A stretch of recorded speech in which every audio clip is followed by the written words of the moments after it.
This was a routine transaction to purchase a routine type of ammunition that is available in many different retail outlets throughout the state of Arizona. After that transaction, Doug had absolutely no further contact with Mr. Paddock. They basically had one transaction and one transaction only. To the best of our knowledge, none of the ammunition that Doug sold to Mr. Paddock was used at all in the tragedy that occurred in Las Vegas. Doug was then contacted by both ATF and the FBI approximately 11 hours after the Las Vegas massacre. Doug was questioned about selling ammunition to Mr. Paddock. Doug was fully cooperative then. He spoke with authorities without any hesitation. He answered all of their questions truthfully, and he actually offered some samples of the exact type of ammunition that he sold to Mr. Paddock. He spoke to the authorities on 4 separate occasions at their request. He answered all of their questions. He answered their questions truthfully and fully, and he remains to this day fully cooperative to discuss any aspect of his interaction with Mr. Paddock. The reason Doug opts to speak today to the press is basically just to protect his public reputation and to also ensure that the true facts come to light about this very, very limited and frankly irrelevant role in the tragedy that occurred in Las Vegas. Now, I will call on people for questions if you have questions of myself or Doug or Attorney Andrew Marcantel. So please raise your hand if you have questions. Okay, we got one over here. Please say who you are and who the question is addressed to. Thank you, Mark. Steve Gregory, KFI, ABC News, Los Angeles. The question is for Doug. I'm curious if you saw the news reports about the shooting going on in Las Vegas, and if you, in your mind, had put together the fact that you had that interaction with him, or that you sold ammunition, the guy was being ID'd hours after the shooting, did you put any kind of connection together on your own? Please step to the mic. I didn't even know the shooting had gone on. I'm sorry. I start work at 6 o'clock in the morning, okay, and I hadn't even seen the news. When I got the phone call, that's when I found out when I was talking to federal agents. And what was your initial reaction when you got that call from feds? Revulsion, sickness, horrified that this man would do something like that. Probably one of the most horrible things I'd ever been told or heard of. Did you feel at that point, did you feel like you could have been liable or responsible in any way, shape, or form for what happened? No. Any other questions? Thank you. Question over here. Jasmina Gonzalez with Univision, Las Vegas, Nevada. My question is for you, sir. The amount of ammunition that you sold to Mr. Paddock, was it something like, because you sold like 700 ammunitions, correct? 720 rounds. Okay.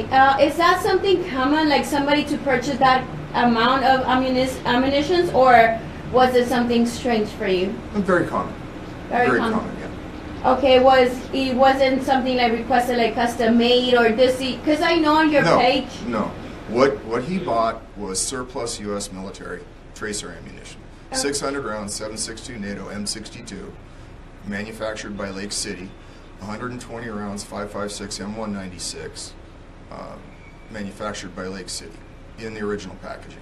Okay, lastly on my part, I know on your website says that you actually talk to your customers to place an order and also ask them for what they're going to use the ammunitions. Did you discuss that with Mr. Paddock? Yes. He said that he was going to go out to the desert and put on a light show either with or for his friends. I can't remember whether he used the word with or for, but he said that he was going to go out and shoot it at night with friends. Thank you. We got a question over here. Could you please state your name and who the question is for? My name is Rachel Crosby. I'm with the Las Vegas Review-Journal in Las Vegas. When you had this transaction with Mr. Paddock, was this in person? And if so, can you describe his mannerisms? Was anything abnormal to you? It was in person. He took my business card at the Phoenix Gun Show. He called me the Tuesday after the weekend. He called me the first time at work. I told him I couldn't talk to him, that I was at work. He called me back after 3 o'clock when I told him to, and he wanted my address, so I gave it to him. Then he got lost on the way in, so that was the third time I talked to him. He pulled up, very well dressed, very well groomed, very polite, very respectful, told me what he wanted. I gathered it up, put it in a box, told him what he owed me. He paid me, put it in his car, and drove away. At no time did I see anything suspicious or odd or any kind of a tell, anything that would set off an alarm. And just for background, it's common for customers to come by your house to No, it's not common at all. I have to trust them. Maybe once every 2 or 3 months. And typical transactions happen, you said it's not common that they Either at a gun show or I'll ship to them. Next question over here. Yeah, Julio Cisneros from Telemundo. When he came to buy the ammunition, was he by himself or He was someone alone. else? He was alone. Do we have any other question in the back over here? And then we'll go over here after that question. Yeah, in general, I'm just curious how their life has changed after all of this has happened and you've been associated with this, if it has at all. It's changed quite a bit since my name was released. I've had people pounding on my door, death threats, one woman screaming through my door that I should be killed and I should die. It's been not a lot of fun, quite frankly. If you could say one thing to the public, what would it be, just about this whole situation?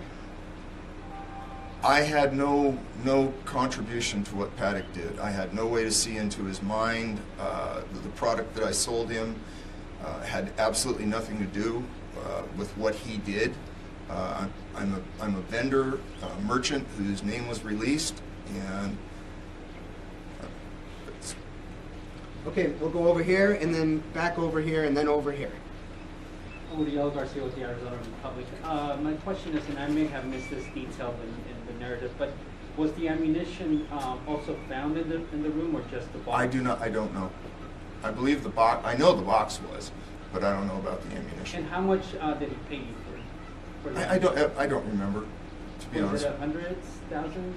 Hundreds. Hundreds? Yeah. Next question over here, then back here, then I think you had a question. Okay. Where? You had said to your knowledge that the ammo was not used. Does that mean it was not fired? It wasn't fired. Yeah, it's tracer ammunition. So basically, tracer has a magnesium flare in the base of it. So when it leaves the barrel, it puts approximately a 1 foot long red flame out the base. So you can see where it's coming from and where it's going to. Over here. My name is Wagner. I'm an independent journalist. My question Could you speak up a little bit? Yes, independent journalist. My question's for Mr.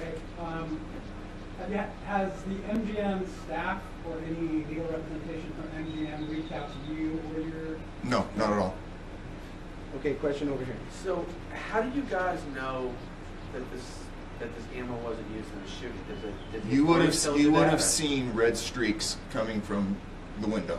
And there weren't red streaks coming from No. the window. Yeah, it's probably important to say. But the authorities didn't tell you that, right?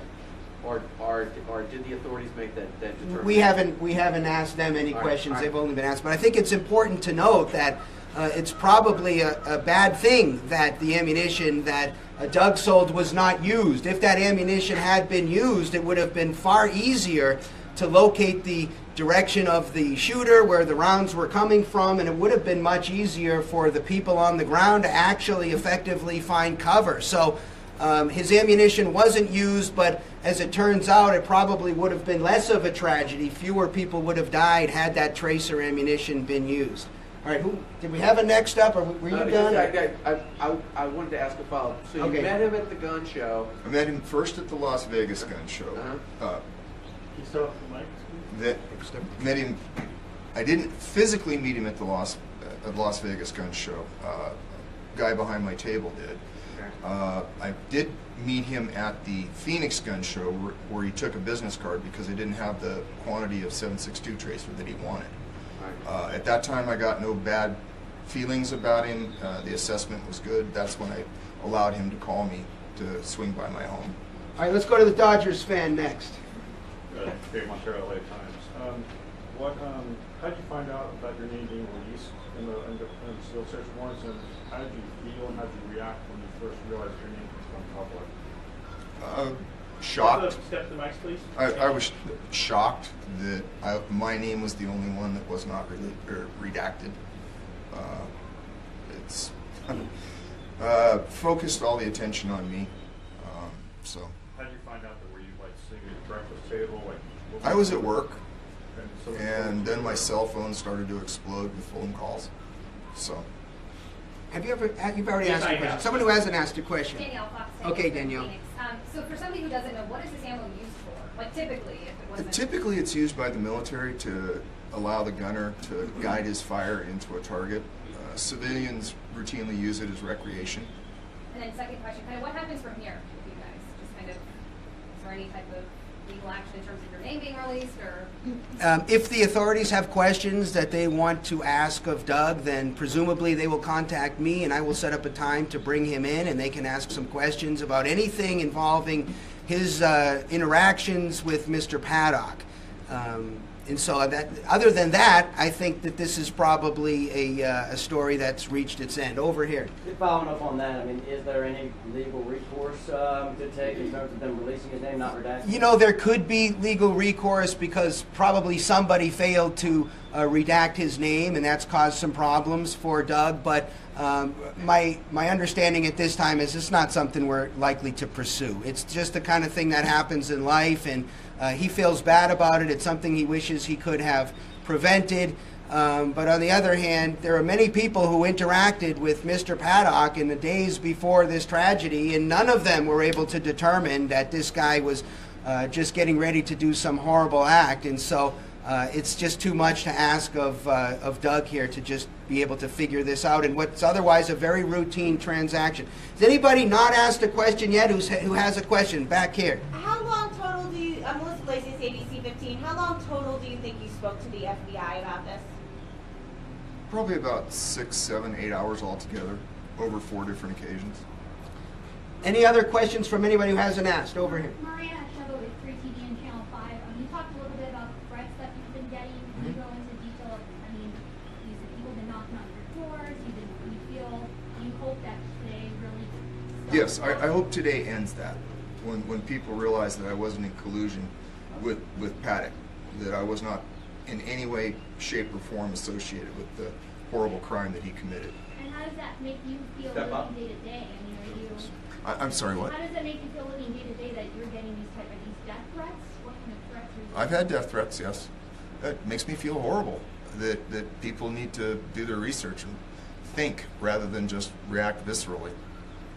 All right, so we'll start over here, and then we'll make one trip across, and then that'll be the end of the press conference. So if you have questions along the way, raise your hand. So Please. this is this was a side job, right? It's a hobby. Yeah, It's a hobby. Please, Are you? I'm sorry, please. It's a hobby. Okay, so what do you do for a living? Are you, and I'm an engineer. What sort of engineer? Aerospace. Okay, and are you still selling ammo or? No. I've stepped back from that. Okay, any questions? Okay, over Do you here. think you'll want to ever get back into selling ammunition or weapons or anything like that? I don't sell weapons. At this time, I don't know. I truly don't know. Any other questions move in this direction? Nothing. Over here. Are you taking any legal action on anyone? No, I don't know who I could go after for anything, and why would I? Any other question? Over here. Could you please explain for the viewers that, you know, that there's not a license needed to buy or sell this ammunition? In the state of Arizona, it's perfectly legal to own, sell, and possess and fire tracer ammunition. There is no federal or state license required to transfer ammunition. So long as the person is not a prohibited possessor illegally, and Doug certainly wasn't and had no reason to believe Mr. Paddock was. Okay, go in this direction. Okay, in a previous press conference, Sheriff Lombardo said that they're going to commit an arrest in 60 days. And that was one of the reasons that they didn't want to release these documents. And in the end, a judge approved to release these documents, and your name was in the documents. Do you think, or have they approached to you in regards of this? Have they made any type of contact with you, or have it crossed your mind that maybe you could be that possible person? No, I don't think it's me at all. Any questions? I have a Going. question. All right, one more over Have here. you been sued in any way over this, or? Have I what? Have any lawsuits been filed against you in any way over No. this? Any of the victims, No. anything? No. Any questions going this direction? Let's go over here. I do just want to clarify, you said the transaction was common, but then you said that it wasn't common for people to come to your house to pick up whatever they were buying.